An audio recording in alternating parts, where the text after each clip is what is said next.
Hey everybody, hope you're having an awesome Memorial Day weekend. I have an awesome quote for you just to kick off this beautiful Monday morning. It's already 9:30 here in Arkansas. But it's still a holiday day. And the quote that I have for you really applies to just mental health, I think, because one of my clients, she's really big into golf. And I got on a call with her yesterday and she said that one of the pro golfers, a male, committed suicide, and it was very kind of shook up the golf world, the PGA. I'm not sure if it was a PGA tour or how that works. I'm not really into golf, but a lot of people suffer in silence, and it just kind of it brought me to this quote that I recently read, and it's about what is it in ourselves that we should prize. So, what is it really that we should prize? What should we find important in life? And of course, we can debate about that all day. But I'm going to give you this quote right now. First, though, I want to answer a lot of you guys are women reaching out this morning about the tornadoes here. That was about 2 hours north of me, so I'm fine. But thank you for reaching out. It's about an hour and a half north of me. Also, I live on top of a mountain, so tornadoes don't really hit on top of mountains. Also, if you don't mind, I just want to share with you real quick. A couple nights ago, I got invited to my neighbors, and over here, as you know, I live on a 5 acre lot, and that's the smallest lot here in my neighborhood, and everybody calls it the mountain. People live here on the mountain. People here have like 60,000 square feet lots. It's crazy.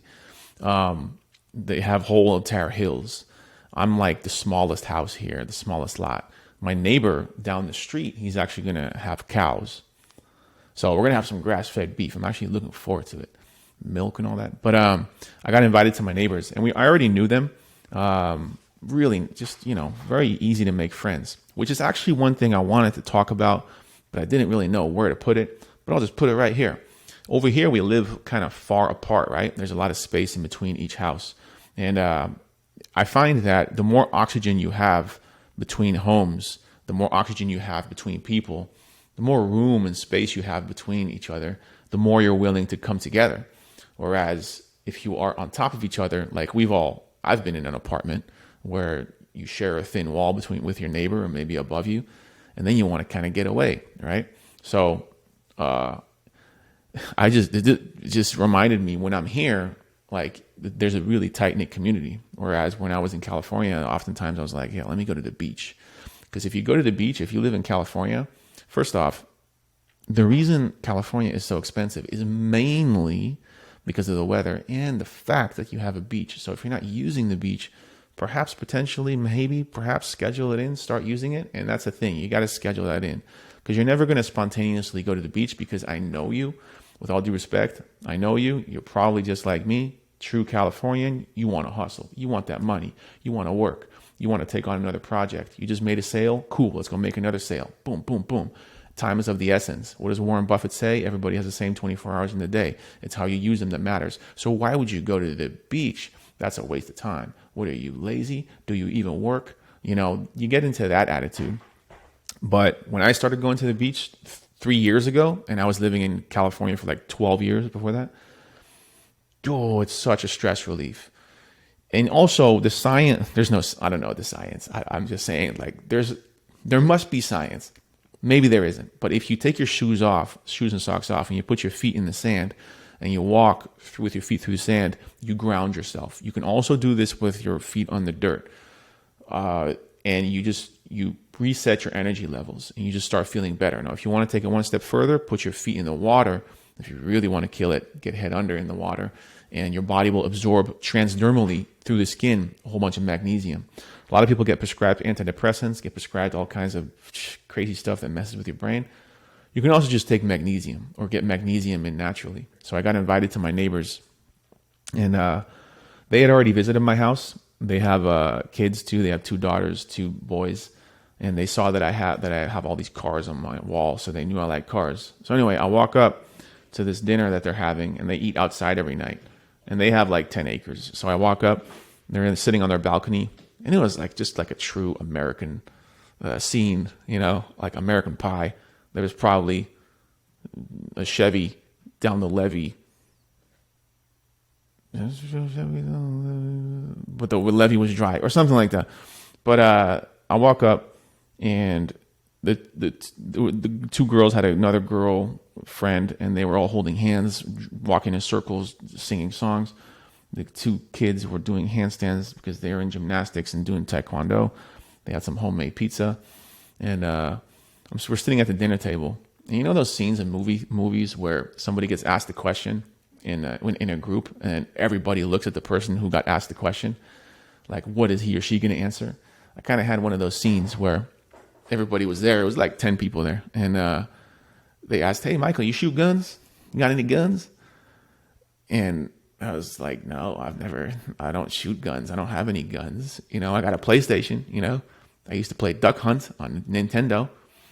Try to keep a safe distance from the TV. So they're going to take me shooting. They have a shooting range up the hill. They have their own shooting range. So then one of the sons goes inside and says, "Michael, let me show you something." So he comes out with 3 guns, with a rifle, a gun, a Magnum 22, and some other gun. And the youngest daughter is 6 years old. The daughter even said, "I got a gun." And I said, "Do you really?" I'm thinking she has a toy gun. No, she had like a serious gun with bullets. She goes and gets it. She unloads it, everything. There's all these guns on the table. So I asked her, like, what do you shoot? What do you hunt? She said, "Well, I shot some cans." And, the boys are teasing her like, "Yeah, she hunts for cans." So then they let me hold a rifle, and it has a heat-seeking or a night vision goggle on it. One of those scopes where you can see what's alive. If something's alive, it lights up. So I'm looking through it, and it's super light. It's carbon fiber. And then the guy, my neighbor, picks it up and says, "Oh, there's a turkey." I said, "I see a turkey out there." Shoots a turkey. That's going to be dinner for the next couple of nights. Probably going to get a bunch of turkey jerky out of it too. And that's how it goes. So anyway, then one of the other girls, one of the other daughters walks inside and comes back with a little gift basket and says, "Michael, I want you to have this." And it's a little bag, and it's 3 of her cars from her toy car collection. And one of them is the Batmobile, because they knew I like cars. This is a Bugatti, and this is like a Beetle with a big engine in it. And I said, "Oh, I don't want to take from your collection." She said, "No, I want you to have it." And then also she gave me this. I thought, "Oh, that's nice." And then she said, "Yeah, that's bear soap." "Bear soap?" "Yeah, it's made out of bear fat." So, oh, okay. And then they show me a picture of how they killed a bear. They shot a bear, and they skinned the bear, and they took the fat from the bear, and they made this soap out of it. So why am I telling you this? Because I want to get to the quote from Marcus Aurelius. The reason I'm telling you this is because a lot of maybe you are asking, like, "Hey, what's it like down there?" It's a whole different world. It's a whole different world. But that's a beautiful thing, isn't it, though? America is such a huge country, and there's so many cultures in America. I mean, I'm in Arkansas. I could have also been in West Virginia. Would have been a different culture. I would have been in Wyoming, different culture. Could have been in Mississippi, somewhat similar, but then there's also different culture. Louisiana, I've been there too. Like, it's just such a beautiful thing that America has so many cultures. And yeah, I don't know about you, but I don't want to, talk about politics or whatever, but the media is so wrong. Now, I guarantee you, if we actually did a real study of all Americans, I would say 95% is pretty much in the middle, maybe a little left, a little right. That's fine. You have your preferences, but people with common sense and poise and calmness and class, they know that the truth is somewhere always in the middle. But it's these extremes. Extreme lefts and extreme rights that get in the media. Those are the ones that are loud. They say things that we haven't heard before. And then it's very easy to think that the whole world is like that. But when you really get, and that's why I said in my previous video, like, take a road trip through America and just get out, and if anything, if you're not going to get off the freeway, just get into the gas stations, talk to people, and just experience it. No, let's go to this quote. It's already 12 minutes. If you're still watching, I'm sending you a virtual hug if you're still watching. All right. What is it in ourselves that we should prize? What is important? Not just transpiration, even plants do that, or respiration, even beasts and wild animals breathe, or being struck by passing thoughts, or jerked like a puppet by your own impulses. That is not to be prized. Or moving in herds, or eating and relieving yourself afterwards. Then what is to be prized? An audience clapping? No, that is no more than the clacking of their tongues. Public praise amounts to no more than a clacking of tongues. So if we throw out other people's recognition, what's left for us to prize? That's huge, I think, because I used to do that big time. Other people's recognition. How many likes can I get? How many comments can I get? Look at me. Look at I'm tanned, walking around with no shirt on. Look at my video. Look at how many pull-ups I can do. Look at my car. Look at all this. Look at all my stuff. Look at all my stuff. Yeah, you ain't got it like me. Yeah. Anyway, so we throw out other people's recognition. What's left for us to prize? I'm ruining this quote. I think it's this. Marcus Aurelius thinks it's this.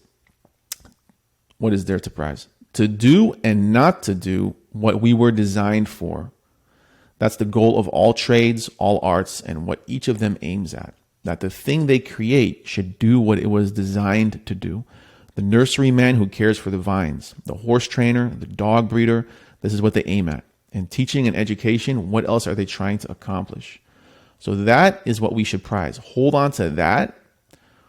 Hold on to what you were designed for, and you will never be tempted to aim at anything else. And if you cannot stop prizing a lot of other things, things that don't matter, then you'll never be free. You'll never be free, independent, imperturbable. Imperturbable means you have emotional stability, because you will always be envious and jealous, afraid that people might come and take it all away from you, plotting against those who have them, those things you prize. People who need those things are bound to be a mess and bound to take out their frustrations on the gods. Whereas to respect your own mind, to prize it, will leave you satisfied with your own self, well integrated into your community, and in tune with the gods as well, embracing what they allot you and what they ordain. So I thought that was pretty profound. I don't know about y'all's, but I thought it was a cool quote. And that, just to bring this back. So the guy who committed suicide, a lot of people suffer in silence. Shoot. And whenever you hear like somebody committing suicide, it's a news article, and there's always like this little line in the bottom saying, do you suffer? Do you know somebody who needs help? It's like, yeah, I know. And shoot, I don't know if anybody's ever going to call that phone number. Like, no. What I recommend, wherever you are at, or maybe you know somebody, exercise your brain twice as hard. Or let's do this. Exercise your brain just as hard as you exercise your body. You know what? No, let's do this. Exercise your brain twice as hard as you exercise your body. Because with all due respect, a lot of you are not exercising your body enough. But exercise your brain twice as hard as you exercise your body. That is also what makes you attractive. Dare, please, exercise your brain. Oh, don't just be good looking. Oh, that's the worst. Oh, you see a good looking person, good looking woman, you talk to her and she's like, oh, no, you got to exercise your brain. In fact, you don't have to be that good looking. Just exercise your brain. Just read books.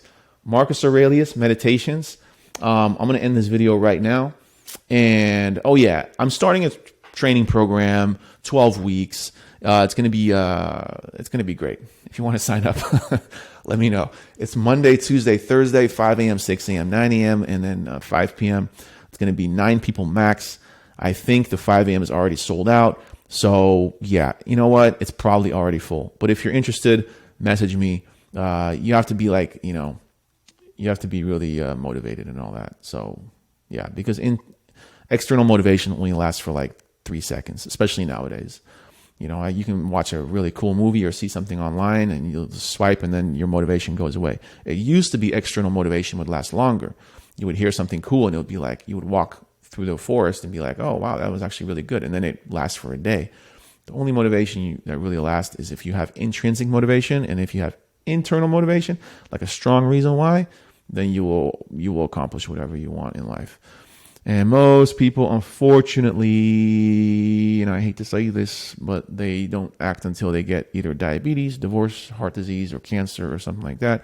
And breakup. Like, honestly, getting broken up with, getting cheated on is probably the best thing that can happen to your health sometimes, because that's when you go all out. Anyway, I hope it doesn't happen to you. Be proactive instead. But you know what? It's hard to be proactive when you don't read books or listen to them. Less radio, more audio. And if you don't mind, I'm just going to finish this video with a quick flex. I'm still Californian after all.